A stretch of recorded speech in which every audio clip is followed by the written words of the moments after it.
अस्सलाम वालेकुम। हमारे इस्तांबुल व्लॉग में खुश आमदीद। आज का जो हमारा टॉपिक है वो है पाकिस्तानी स्टोर इन एसन योर्ट। और जो हमारी पहली वीडियो थी जो कि हमने कुछ दिन पहले या फिर एक दो दिन पहले जो अपलोड की है, उसमें हमने आपको पाकिस्तानी प्रोडक्ट्स वगैरह के बारे में बताया था जो इस्तांबुल में अवेलेबल है। ठीक है, अब ये दूसरी लोकेशन है उस पाकिस्तानी स्टोर की, सेकंड ब्रांच की। लेकिन जो ये इलाका है वो मतलब बहुत करीब पड़ता है एक एसन योर्ट को और एविसलर को। तो इस तरह है कि इसकी जो लोकेशन है वो डिस्क्रिप्शन में हम मेंशन कर देंगे। तो हम अपनी वीडियो की तरफ चलते हैं। इस वीडियो में हम आपको डिफरेंट प्रोडक्ट्स दिखाएंगे उस शॉप से हट के भी जो यहाँ पे अवेलेबल हैं, फिर उनकी प्राइस रेंज का भी बताएंगे और क्या डिफरेंस है ये भी बताएंगे। और इस इलाके में क्यों है ये ब्रांच, इन्होंने शायद शिफ्ट की है या ये लोग मूव कर गए हैं, लेकिन इस इलाके में इस ब्रांच का मकसद है कि यहाँ पे बहुत ज़्यादा पाकिस्तानी है, इसलिए एसन योर्ट में स्पेशली।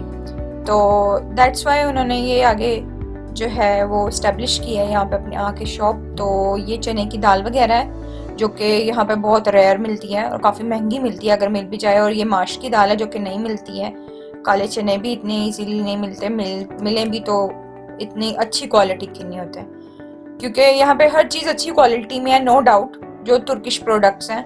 लेकिन वो वाली फूड आइटम्स जो ये यूज़ करते हैं वो बहुत बेहतर। ये कुछ प्रोडक्ट्स हैं, अब जैसे कि ये है, हम प्राइस की बात कर रहे थे तो आपको जो शांदा वगैरह नज़र आ रहा होगा क्योंकि यहाँ पे मौसम काफ़ी सर्द होता है, तो यहाँ की प्राइस बहुत ज़्यादा हाई है।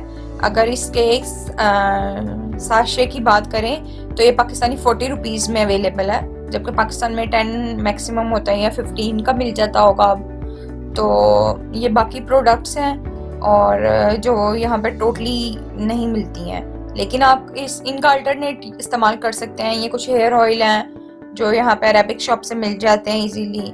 फिर कुछ ये मतलब इस तरह कैन फूड वगैरह हैं, लेकिन मेरा ख्याल है हमें जो है इन पे डिपेंडेंट नहीं रहना चाहिए। इतनी कोई ज़रूरी चीज़ें नहीं हैं कि मतलब हम इन्हें ही इस्तेमाल करें, लेकिन फिर भी हमारा मकसद तो आप तक नॉलेज पहुंचाना है और आप लोगों को गाइड करना है कि अगर तो गुजारा नहीं हो रहा या आप लोग एडजस्ट नहीं हो रहे और आपको पाकिस्तानी प्रोडक्ट्स ही चाहिए, चाहे आपके लिए आपको उसके लिए एक्स्ट्रा पैसे पे करने पड़े, तो आप इन जगहों पे जाएं और विज़िट करके खुद आइडिया लगा लें कि क्या चीज़ों की वैरायटी है अवेलेबल और कितनी वेरिएशन है। तो ये साशे वगैरह हैं, कुछ स्पाइसेस थे इनके पास अवेलेबल, मतलब काफ़ी वैरायटी थी लेकिन काफ़ी कुछ नहीं भी थे। मतलब जैसे आप कह सकते हैं कि आपको एक स्पेसिफिक ब्रांड का अगर कुछ चाहिए तो एक कैटेगरी तो उसमें अवेलेबल होगी, लेकिन दूसरी कैटेगरी नहीं है। तो इसके बाद आ जाते हैं हम, मतलब ये ओवरव्यू हमने आपको दिखाया है, अब आ जाते हैं हम इस पे ये अचार वगैरह की बात कर लें या जो भी आप टी वगैरह की बात कर लें। ये भी काफ़ी प्राइस में एज़ कम्पेयर टू पाकिस्तान काफ़ी ज़्यादा एक्सपेंसिव पड़ता है यहाँ पे, ठीक है। लेकिन अगर यहाँ पे देखा जाए तो ये तुर्किश लीरा 35 लीरा 25 लीरा में के अंदर ये सारी चीज़ें जो हैं वो यहाँ पे अवेलेबल हैं। तो ये हैं कुछ स्नैक्स वगैरह और साथ ही साथ ये आपके पास चिप्स वगैरह आ गए उसी में ही। और उस साइड पे आपको ये नूडल्स वगैरह मिलेंगे। हालांकि जो टर्किश ब्रांड है नूडल्स के लिए पाकिस्तान में चलता है कनौर और मैगी वगैरह, यहाँ पे कनौर है टर्की में, लेकिन उनका फ्लेवर काफ़ी डिफरेंट है। और अगर मैं खुद अपने एक्सपीरियंस की बात करूँ तो इनका जो फ्लेवर है वो काफ़ी बहुत ज़्यादा ही कह लें कि अच्छा है as compare to noodle and कनौर इन पाकिस्तान।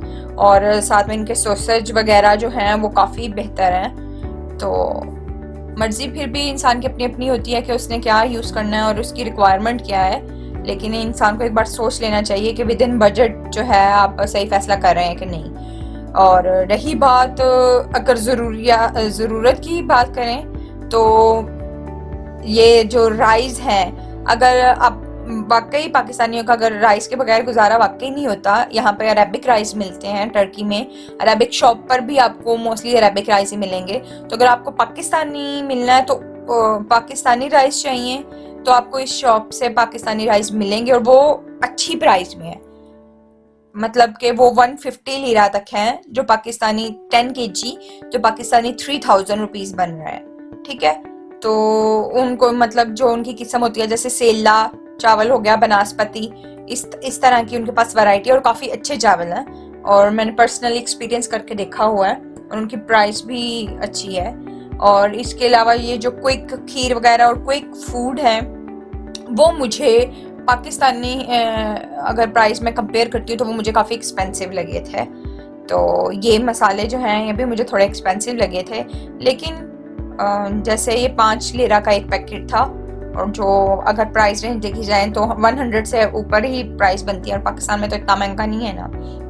लेकिन फिर अगर हम बात करें इनके टैक्स वगैरह की, बजट की, और फिर आउट ऑफ कंट्री आके सेटअप की, तो फिर प्राइस इतनी हाई नहीं लगती।